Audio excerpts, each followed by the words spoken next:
So obviously this winds up being a really big fight for you, really important fight. Kind of talk us through sort of the training camp and using that as a motivating factor.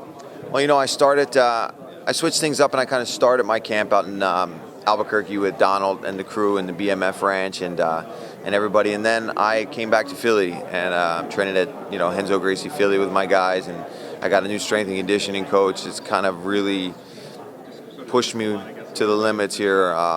Conditioning and strength-wise. Eddie Alvarez got the same guy, so it's kind of how I got hooked up with that. And camp has just been amazing, man. I've got good sparring partners, everybody a good size and style to mimic Darren, and just push me, man, and stay safe and not get hurt with new bodies that I don't know.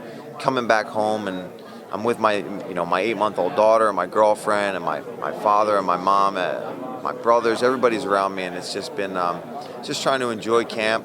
My diet was great for this one. The weight cut's going great. I feel in shape. Even when I'm cutting weight right now and working out, still going 6 rounds in the room. So it's time to go. You're obviously in a position you haven't been in before, needing to rebound from a second loss. I know how gutted you were in Chicago because I was there, and how kind of devastated you were after that Barboza fight, and then to have a split decision loss on the back end of it. What's kind of the aftermath of that second loss, and like how long does it take you to kind of get refocused again and kind of put it behind you? Well, after the loss to Ross, I had to really take time, chill out, have a little fun. I'm still training, but I had to not rush into things, man. Both those fights were actually on short notice. With even Edson, I got on 6 weeks, and then I was literally in an ice bath, icing my legs and drinking a beer after having Mom's mashed potato and whatever after that fight. And I get a call from my manager saying, "Hey, you want to fight in 4 or 5 weeks?" I was like, "What?" So I took it, no excuses. I was in shape, I was ready for it, but I didn't feel like myself. I look at that fight and I'm like plodding forward. I still think I won the fight, but I had to take time and get my stuff together. And I was excited to train. Every day I walked into the gym, I was excited. I'm back to moving. Wasn't getting hit as much in this sparring camp, in this camp with sparring, and my wrestling feels better than ever. I enjoyed myself, man, and I'm going to walk out there in this Boston crowd, and I cannot wait. When I tell you that, ask anybody that's been training with me for this fight. 6 weeks ago, I was like, I want to fight tomorrow. I don't want to train anymore. I don't want to cut weight. I want to fight. So you're getting back to having a full camp. Oh, yeah. 10 weeks, I think, for this one. 10 weeks. Huge difference for you then? Yeah. Trimmed me down way early, you know what I mean? I'm not rushing, and I'm not 3 weeks out. I'm not thinking about my weight cut. I'm thinking about, can we start shark tanking and doing more to get in better shape? Then about a week out, 2 weeks out, I started really worrying about my weight. Still training, still feeling good. I'm not like walking around 5 days before the fight dying. I'm just still drinking water.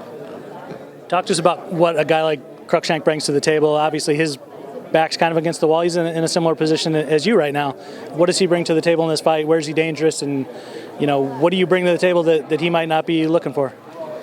I think my versatility is what he's not expecting me to bring to the table for this fight. I'm going to show that I'm more than just a Muay Thai guy that's going to walk forward. And if that's what he's anticipating, he's in for a long night, because my movement's going to be there, my counters are going to be there, everything's going to be sharper, and I think just blunt force, I'm there, and size-wise, I think I'm going to be taller and longer, and I'm going to use it to my advantage.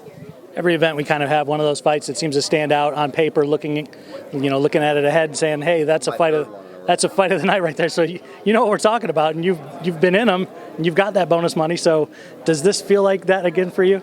I hope so.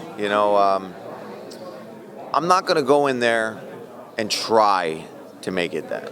That's the difference. I think I got caught up in, I hit that dude with a spinning back fist. It worked.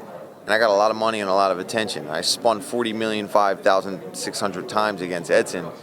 And I did a little less against Ross. But for this one, I think if it's there, it's there. I'm not forcing anything. I'm going to go back.